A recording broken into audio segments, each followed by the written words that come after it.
In this episode of Act Natural, Courtney and I talk about opportunity and when it can lead to the death of your business or to the ruin of your relationships. Oh my God. Courtney, that was good. That was not good. Say I'm going to tune in. I'm going to click this episode and we're going to talk about death. Shut up. Let me try again. Make it more peppy. Yeah. You like the pauses? No. In this episode of Act Natural, Courtney and I talk about opportunity and if it is truly an opportunity or a death sentence to your business. This is Act Natural with John and Courtney. That was great. And we're back with Act Natural with John and Courtney. And today we've got a great episode for you guys. We're going to be talking about opportunity. When opportunity becomes a noose, the concept of accepting things out of thinking that they are really an opportunity and it really being damaging to yourself. Well, it is an opportunity. It just is not a positive opportunity. It's not an opportunity for you. Like, Ooh. I think being prepared for what you want to create inside of your life is just as important as accepting that opportunity. So when you accept things that you perceive as an opportunity, those things actually really do a lot more damage than actually benefit your business or yourself for that matter. You have to be constantly evaluating, like, where do I want to go in life? Where do I want to be? And then preparing to accept those opportunities. It's like it's like walking through a door that you think is open, but it's really taking you down the wrong path. Oh, so step one, re-emphasize goal, or like check your compass, make sure your goal is aligned. Yeah. And then look at the opportunity and see, does that align with my overall goal? Yeah. I mean, if you think about it like this, so in a really practical sense, let's talk about Martin Coffee House. Let's talk about growing a coffee shop business and then having an opportunity to either upgrade equipment, expand into a new market. Maybe there's like a big deal where, we've gotten the invitation to go start another shop in, say, McKinsey, Tennessee. All right. Let's say that presented itself. Okay. And let's also say that, we've already started one in Huntington. We have one inside of Martin, Tennessee. There's been some people get together. They have some funding. They want to start one in McKinsey, Tennessee. Okay. Well, in this scenario, like, you're going to have to put up a lot of money. Let's say, it's a couple $100,000.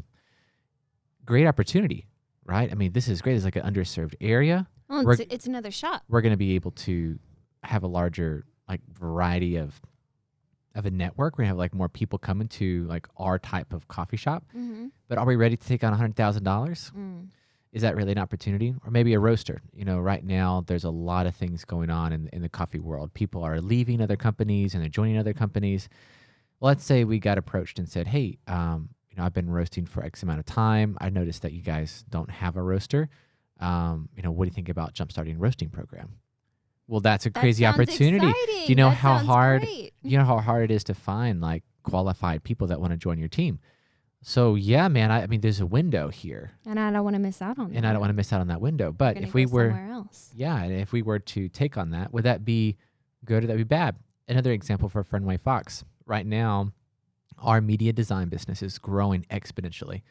It is just exploding. And so at this point, we're doing great.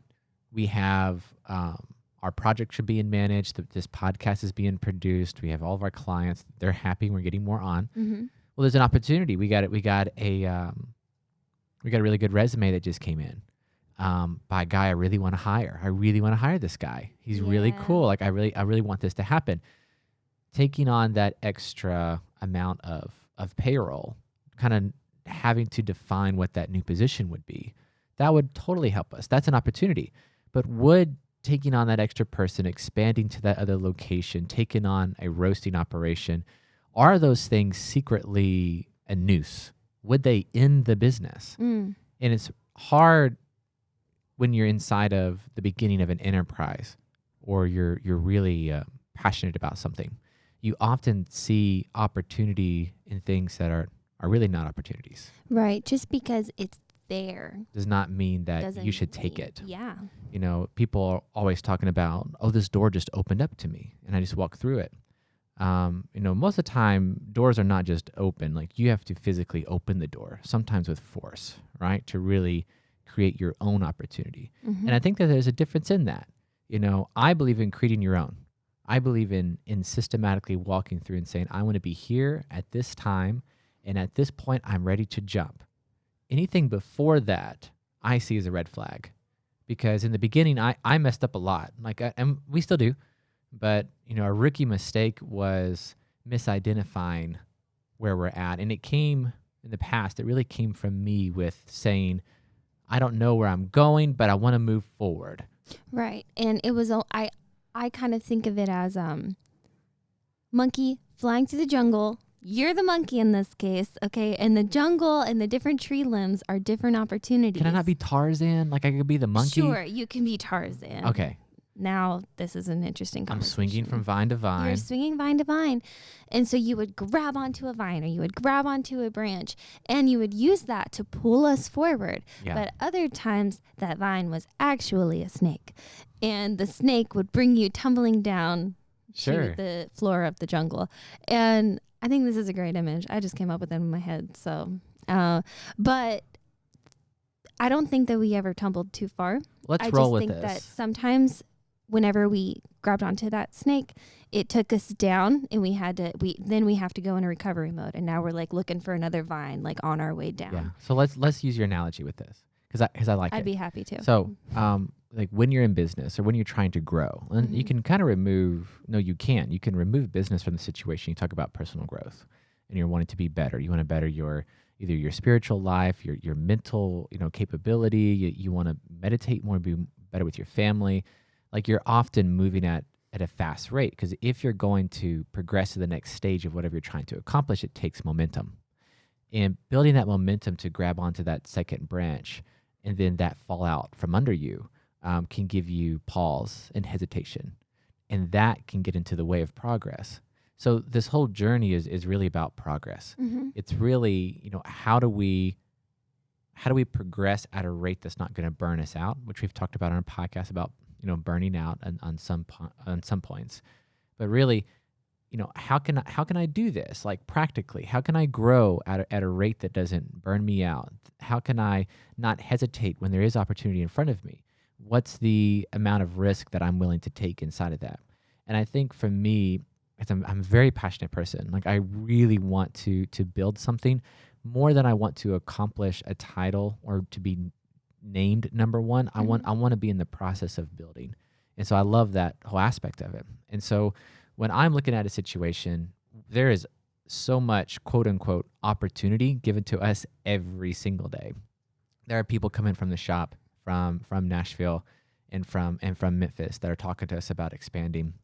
There's so much inside of Fernway Fox that we've been offered to do. And a lot of times, specifically inside of the beginning of when we started Fernway Fox, and I know that you can,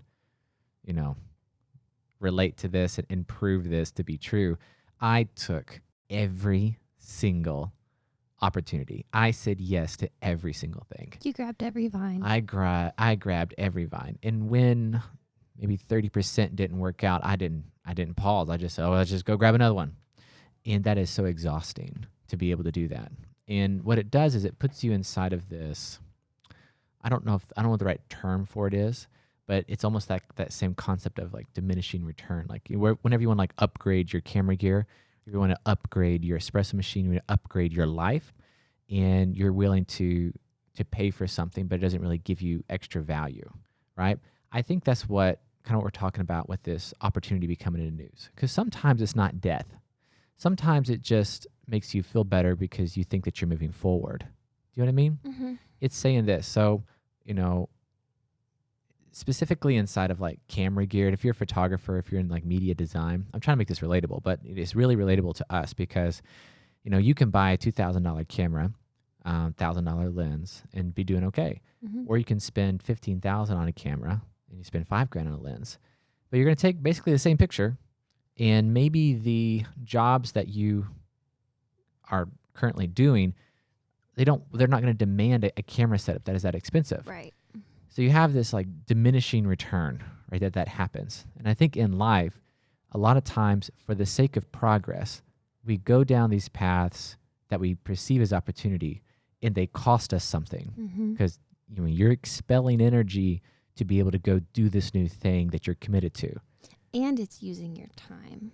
So it's costing you time, it's costing you energy, and it's costing you all that time that you're away from what you could be doing. And the headspace. All of that.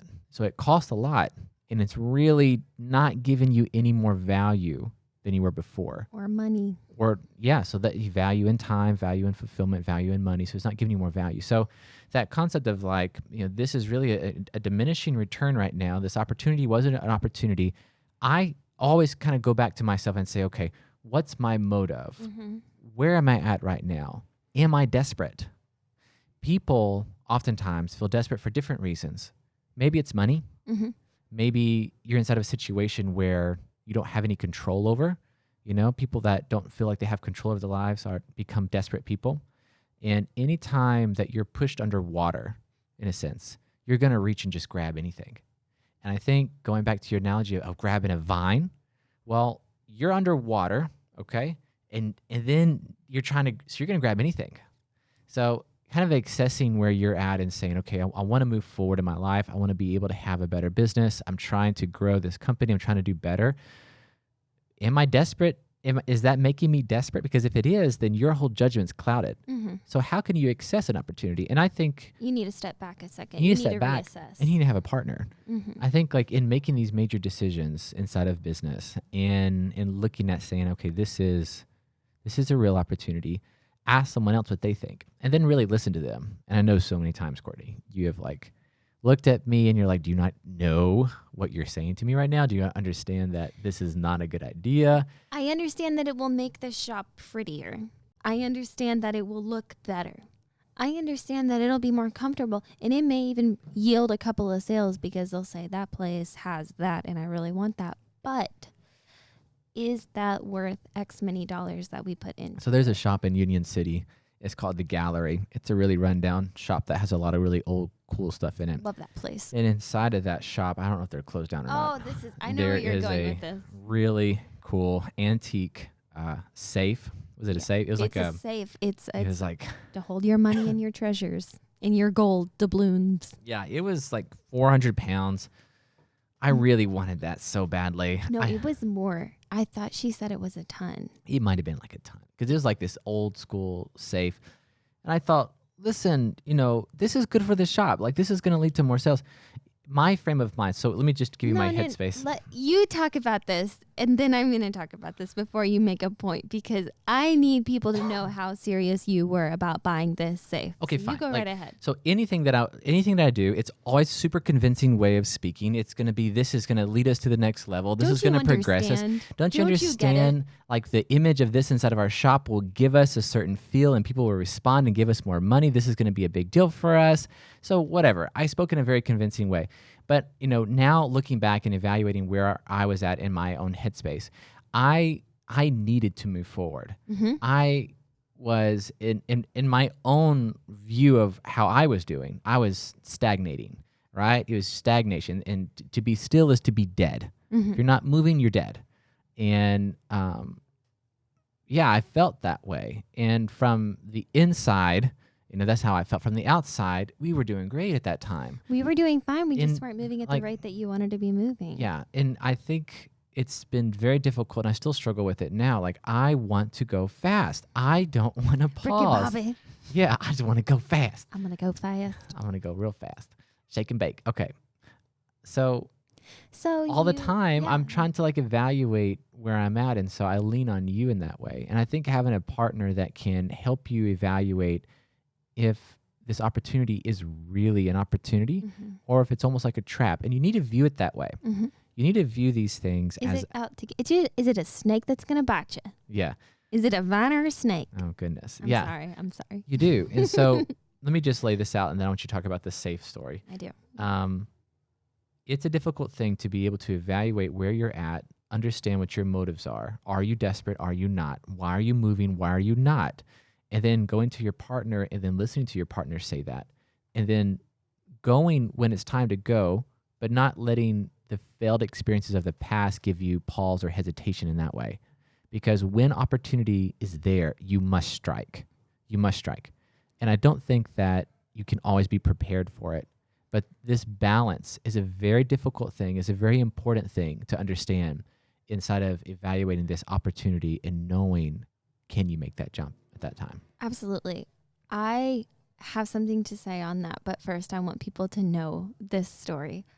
It's not that good of a story. It's just a story. safe that I really wanted to buy. Into the gallery. We wanted spoons. What was it? No. We were looking for saloon doors for our kitchen, separation between the kitchen and the. We never got that. No, we never did. We still have a curtain, but it's a process. We're growing. But we get in there and John's like, "Oh man, what is that?" And it's holding up their like bar that their register is on, and they go, "Oh, you need a safe," and we're like, "Yeah, I need a safe. This is freaking awesome." I'm like, I don't think we're actually gonna need a safe. She goes, "Oh, it's functional. Oh, you can use it. We opened it up the other day. It's open. You can use it." And I was like, "Nah, that's really cool though." And John's like, "Listen to me." Wait a minute. This could be a thing. We can make this interactive, and everyone's going to know that this is the place you go to. It can be like an attraction, like you come in, and we have like a riddle or something, and then it's like a clue inside. If you can crack the safe, that's cool. It's going to be like a year of coffee or whatever it is. And I'm like, no one is going to interact with it. That's actually a really good idea. No, I'm glad you brought this up. No, It's I'm not really a good glad. idea. Because let's think about this and let other people comment on this, because that would actually be really neat. Because all these like different businesses that are set up around these like escape rooms. Well, you could have like a mini escape room sort of riddle type of activity around where your couches are at. And that could be really fun. They could come in, they could have a coffee, they could try to figure it out. We can like do that. And when we should go back no one to the gallery, is coming to the coffee shop to crack a safe. You don't know that coming yet. to the coffee Yet. shop for coffee. Well, listen, this has never been done before. This could be a new thing. This could be something that is an attraction. See, I don't care. I don't really want to get this safe. This is a terrible thing. Anyway, John was just so convinced, and I think it took 30 minutes for me to talk him down, and then he still wasn't convinced. Like he was still like, I was mad at you for a little bit. We'll just wait on it, and I'll come back later and I'll get it. And I'm like, you will not come back later and get it. This is not happening. Hey, my birthday's coming up. My birthday is on August 14th. That's like very soon. Why don't you surprise me and go get that safe? I was looking at birthday presents for you. That's what you need to get. It's like $400 or something, which is too much money. I don't want to like make light of that. It was so unnecessary. We're moving on. Okay, so you said there's a balancing act. Anyway, we didn't get the safe. We're not getting the safe. The safe it's not happening. Okay, you were talking about a balancing act between knowing what is possible in front of you, but giving yourself room to grow. Yeah. And taking advantage and charging those opportunities even before you're totally ready. I want to say we have done a good job about that. I want to say you have helped me with that because you're on the other side of it, I'm on the other side, and I'm like, we're not doing it until we're fully ready, and we've already practiced, and we've already done this many test runs, and then we can do it. And the thing is it's not... So I want to work in these safe parameters. I have never, and maybe you can help me understand your mind. Little pun. Okay. So like Courtney, what? You saw what we were able to accomplish with the beginning of Letters in Motion without any proof of concept. Mm-hmm. We said to people, hey guys, we're going to deliver 3,000 handwritten letters to orphans over inside of Nepal, orphans and students, and take 10 minutes, write this, and this is going to change the world. This is going to gather a lot of people together. I had been to Nepal, but we had never done that. We had not figured out the logistics. We had never been to the schools. We had contacted the schools, but we didn't know if customs was going to let us in with what they might have thought was religious propaganda. Mm-hmm. We had no idea, yet we stood on a concept, proposed a vision, and took a shot. And then you saw this whole time, like all of these people get together and write everything. And then you also saw it expand to Kenya, Uganda, and in Nepal, and now we're at 15,000 handwritten letters. So you saw all of this. You were with me the whole time. I believed in it. I had faith in it. I believed it was for a good cause. And even if it had never been done before by us or if the road, if we were literally building the road as we were walking it, I I had faith in the project, and I believed it was a good thing to do. So now we're thinking about where you're at now, because you're still the opposite of me in this sense. Like, I am so comfortable with saying, this is what I'm going to create. Trust me. You know what I mean? Like, I might have no experience. I might not have nothing, but I think I can convince someone to join me on this journey of discovery. And then on the other side is you. And I appreciate it. And you ground me. I'm just trying to explore this a little bit because, for, people listening to this, we are opposite people. We are 100%. So opposite. So Courtney's sitting like, where's the foundation that I'm standing on to make the statements of what I am making? And then you need so much evidence to be able to almost fully, you were there with me and you bought in. I'm not discrediting that whatsoever. But when we talk about future and vision, of like what something could be and then what opportunity is, I have to convince you a lot, you're not convincing me. I'm not going to give you the power of saying convincing, because I am like, I have to decide things on my own. I have to believe things on my own. So you'll come at me with this argument and you'll try to convince me, and you'll come at me and blah, blah, blah, blah, don't you see, this is the way. No, this is the way to do this. And I will say, no, it's not. Right. Or I will say, let me think about it. Or I will say, I can see how it could be, but here are my concerns. And I just feel like it's very down to earth. I'm not a dreamer. I am like a realist. See, I disagree. Like, I'm a realist. I'm optimistic, but at a lot of times I see the negative. You're and I see it. A visionary. Yeah, I'm a visionary, but I think I center around practicality. I don't live in delusion. You don't live in delusion. So I think that I have a balance there. But maybe that safe argument that we need the safe. I still think that can work. People are going to come up and they're going to, no, we can charge them to try to crack the safe. But no, like that's delusion. You think that's delusion? That's delusion. I guess these escape rooms are kind of delusional. You go into the escape room with the intention of escaping and being puzzled. You don't go into a coffee shop and say, oh, you want to pay $1 and try to crack the safe? This is not a carnival. Golly. Who talks? I don't talk like that. Courtney, Grace, Sellers. Let's move on. We're talking about delusion. We're talking about balancing a husband and wife with a little bitty guy, little Henry. He's super amazing. He's asleep right now. Kind of going inside of this, noticing what opportunity is and what it's not. And this has been a balance with me and you. And I have to say, every single opportunity, we both talk about it and we say, is this a noose, or is this a step is this a vine we need to grasp? Is this something we need to do? Yeah. Opportunity without preparation is death. Opportunity without you being prepared for it is a noose. It is death.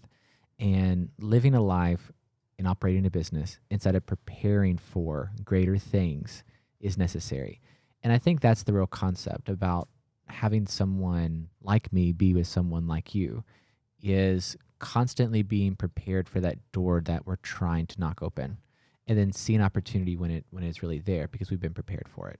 And I think if you're scared, right? If you have to stand on, if you don't have vision, you will never prepare yourself for the things that are coming. And that's the point about kind of talking about us and talking about how we're different and talking about the safe. Sure, the safe was a bad idea. Absolutely. I think that was something that you helped me see.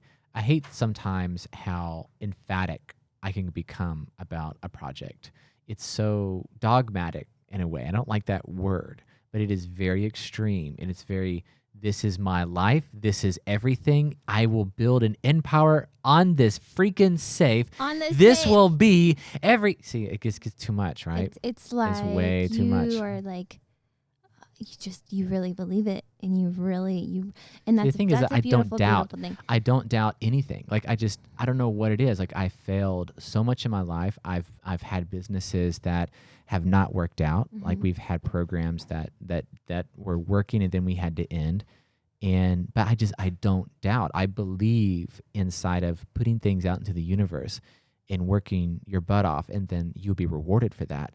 I think that there's an energy that comes with like an uncompromising belief inside of yourself.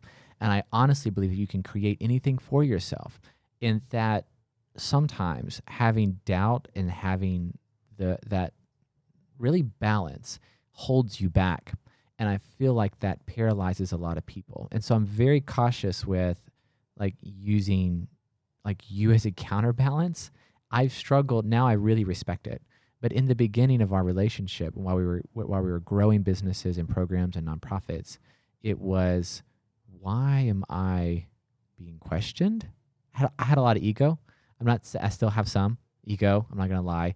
But it was about, she's looking over at Tanya. Tanya's just like laughing in the background. But listen, two personality types being different, respecting each other's opinion, and not looking at that other person as holding you back when they offer a counter argument. Mm-hmm. It took me a long time. Because my goal is not to put you in your place. I am here for the overall success of the overall project. And sometimes the overall project is going to fail, or it's going to go in a different direction if we're trying to hang up these pictures on a wall that isn't fully built yet. So think about this. It's really the concept of a person of only vision trying to build something inside of the present. That doesn't really work, because I'm thinking 5 years. Like I'm constantly 5 years ahead. I'm thinking about every single little thing that has to be done 5 years ahead, but I'm really imagining the business in that. And you're thinking really in the present. Like you're a very present person. Like whenever we go on walks, you're there, like mentally. You are there in that moment. And oftentimes I'm not. Like I'm thinking about these different concepts. I'm trying to imagine like what we're going to do at soybean, what we're going to do at next soybean, what about next Christmas, what 5 Christmases from now, what's the product that we're going to have. How many of our walks, in the middle of our walk, you say, let's talk soybean? It's like, oh, there goes the walk. All right, this is a work walk now. Walking to work. And I'm okay with that. I genuinely enjoyed those conversations. There is a time and a place, and a lot of the time I'll say, let's go on a walk and let's go talk about that. Yeah. So sometimes that's my own idea. I can't help it. Like I can't turn it off. Like I've not been like sleeping lately. Like I cannot slow down with that. And it's because that's my personality type. And then I've been in an environment for the past 10 years of employing myself, of the pressure of having to perform at that level, creating a habit of, it's just habitual for me. Like slowing down is very difficult. And I think it's really important to focus on opportunity, to see where you're at in it, and then to trust the people around you, and then not to bite them whenever they offer something. Because don't bite people. When you're defensive, and I've been defensive a lot in my life, and when you're desperate, and I don't like the word desperate, but I've been desperate a lot of times in my life, you will just grasp and you'll see opportunity when it's not really opportunity. And the people who are trying to help you would say, hey, hold on. I don't really know about this, right? Do we have the money to do this right now? Is this really a good move? Do we have the time to invest in this? Do you really want to commit to something and pull it away from something else, right? Because time spent, it's gone, right? So if you're going to give time to a podcast, you're taking time away from something else. So if you're going to be like giving time and building a structure so you have more time, are we ready for this? Like responding to that voice of reason in mistaking that for an attack on progress is a problem that I've struggled with you and with other people that have given me counsel in my life. And so I've really tried to get more people who are well grounded. And, I'm thankful that there's not a lot of vision people around me. Could you imagine a bunch of airheads just like talking about what something's going to be in 5 years? Like nothing's going to get done. You can't have a business partner who just has extraordinary vision. Oh, we're going to do this. We're going to get it together. We're going to buy that safe. It's going to be great. You can't do that because both of them, there'll be no ground. You just float up into the air as airhead, right? I like this. Yeah. You like call myself kind of like an airhead alluding to that. No, I didn't mean it like I like that you're calling something. I think that's it's so important. True statement. And, we watched that documentary or that film with Ashton Kutcher playing Steve Jobs. Oh. And he had that personality type of just, what is the word? A commander? I hope I'm not like that though. No, I'm not comparing. I'm saying he had that personality type and you would see he's like, always thinking ahead. And he would just destroy the relationships around him. And but think it clouds you. The product. Well, think about like how so much success came from that. So let me talk about this concept for a second. So when you're trying to, this is a trap. Okay, business is the most brutal, hard thing in the world, and it doesn't matter if it's just a side hustle like a photography business, which more people should take seriously as a business. Mm-hmm. Whether it's being like a shaved ice stand or whether it's a full-fledged coffee shop bakery, you are demanded to operate on that level, and yet you have to take a step back and be balanced and preserve the relationships around you. It's all about your motive. You know, motive for Steve Jobs was, well, I don't want to talk a lot about, I don't want to he's a genius and I don't want to get into a lot of that, but it was the product. It was giving that value to people. Like nothing else mattered. It must be done. Therefore, nothing else had value. And I felt like that a lot of times. Like I became so obsessed with having, building libraries in Nepal that nothing else mattered. If you stepped into my way and that got into the way of me building libraries, I will bulldoze over you. If you stepped into the way of me getting money to fund the project, screw you.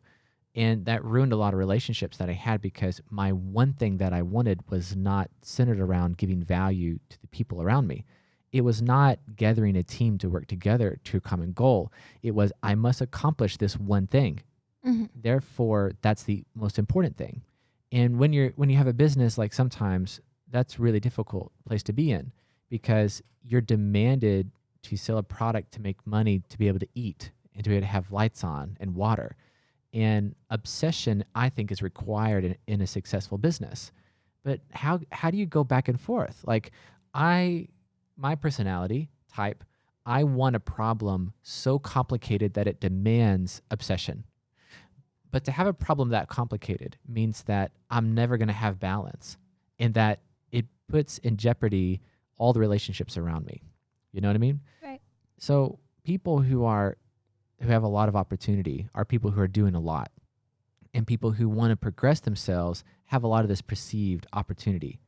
And I think what I think about is this going to take time away from my family? Is this going to put more pressure on my team that I have? And at what level can I push everybody to accomplish what I'm trying to do? And the last thing is does this give value to the team around me? Because I so quickly fall into that mindset of I feel so comfortable inside of a pressure system. I feel so comfortable inside of being obsessive about a product or a service and digging into something that I oftentimes would just go away for weeks, and in then your head. In my head. And then now, having Henry and living inside of those little moments, it really draws me out, and it really kind of gives me, it's this battle constantly, because I long to have this problem to solve that's so complicated that demands every bit of me. And yet I don't want that problem because I want to be able to be mentally here. And I just, for years, I was just on autopilot, just in my head figuring things out. But yeah, this talk is about opportunity, and this talk is about my personality versus your personality, looking at opportunity, working together, and seeing it for what it really is. And to sum up the whole thing, it's really about evaluating who you are, where you're at, and where you want to go, knowing your motives in that, and then if opportunity is there, being brave enough to grab onto it and not paralyzed by the mistakes that you've had in the past. And that, I think a lot about this, and because it's very relevant to us, because there's a lot that walks through our door every day, and there's a lot of doors that appear to be open. So yeah, what do you think about that? Don't ask me what I think I about do. I'm sorry. Everything you just said. That's what I'll do with Tanya and Oh, Devin. my goodness. I'll be like, here's my manifesto of what do you think about that? And they're like, yeah, it's great. Sounds good. Sounds good. Stop laughing back there, Tanya. Moving on. What's for lunch? No, I was going to ask you, what can someone do who feels the way that you feel about, charging things and you want that puzzle? How can someone approach opportunity? What can they do? What's one piece of advice for someone who is given this opportunity? Maybe it's a building that's for sale, or it's a new business partner wants to take on a new addition. I think you should understand that you're compromised by yourself. I think a lot of times being an extremely motivated, passionate person who has obsessive tendencies cannot always think clearly when it comes to opportunity because it's a thrill. It's an adrenaline rush. So seek counsel. To have people around you that you trust and that you've already identified and you really trust. Not saying, oh yeah, I trust that person, they're my partner. No. Because your partner might be desperate too. Your partner wants to. Well, yeah. And the worst thing that can happen is letting that toxic thought that the people that are supporting you are actually holding you back. I had that with me for a while. I'm never trying to hold you back. See, this is so. Didn't that hit a little nerve there? It hit a nerve because you felt that way before. Yeah. And listen, this is the reason why it was that situation. This is the reason why hundreds of volunteers with Letters in Motion, a lot of them it was their time to leave, but a lot of them felt like that too, because it was my inability to live inside of the present and then to solely obsess about one thing getting done, which is a really freaking big thing. Right. So you look at, you misidentify people and that is so dangerous. So advice, that's it. Really trust the people around you, man. You're going to be desperate. You're going to have this obsession to want to move forward at this rate that's not humanly possible. But John, you won't believe the deal we're getting. Yeah. John, you don't understand. This is our chance. See, I see everything. I see all the steps that it takes to become what I want. And I see 5 years of pressure and all these things. My lists, I have books, literally, not exaggerating, books of to-do lists separated by every company, every future company that I want to start. And I lay out the 5-year plan for all of them. So you can imagine when I see something, it clicks on all levels. And then I know that I must have it. But you're not always prepared to have. It's a hard thing. I'm telling you a struggle that I have. I'm telling you that this is a daily thing that I struggle with constantly. And I feel like there are some other people that maybe not to this degree or this extreme, but there's a lot of people who are built like this. I'm not an uncommon person. There's a lot of people that are just like me in that sense. And a lot of people just like you. And I think I think it's interesting that we have these two very different personality types that are married, have a kid, and are functioning. I think we're doing better. We're functioning. We're doing it. So thriving, no, functioning. No, I would say, because you said there's people who feel the same way that I feel. And I do have a more common personality type. But we took that personality thing, 17 personalities. 16 personalities. 17 is one that I made up. 16 personalities. And mine was the 3%. It was the commander. And yours was entertainer. 70%. And inside of that, it gave a description. And it said, you should not be with someone like the commander. It said that inside of that. It's you're compatible match. But, I think that you've taught me a lot. And I feel like letting that other person balance you. Opposites attract. That's great. We balance one another out. Yeah, that's great. If you let that happen, it doesn't automatically happen. This is a struggle. This is something that requires enormous amounts of work. And I guess from my personality type, it's okay to jump before you're ready sometimes. Yeah, girl. It is okay. I am so glad that we jumped at different times. There were times when I said, I'm not ready for this, but you're ready for this, and I'm going to follow your lead on this. It's very big of you. It's very hard, I can imagine. I just trusted, and I got to say it paid off. Yeah. And now there have been little tinier times whenever it didn't pay off and it didn't go well, just tinier examples. And then that I'm at fault because I hold on to those failures. And I count them against us. And I say, but look at this time where it didn't work out. Yeah, I never think about it. And you look at that failure as learning as a step forward and saying, okay, this is one thing that, didn't work out, but now we know what does. And I am currently working on that. Well, this is the concept of grabbing that snake. This is the concept of going from vine to vine and then grabbing that snake. Snake will bite you. No, it will, and it does. And I think looking at failure as something that's great, then, okay, sorry, but I've really struggled with you in defining what failure is. I know. Because failure is giving up. Failure is stopping. Failure is stagnation. Failure is not messing up on something. That's what failure is.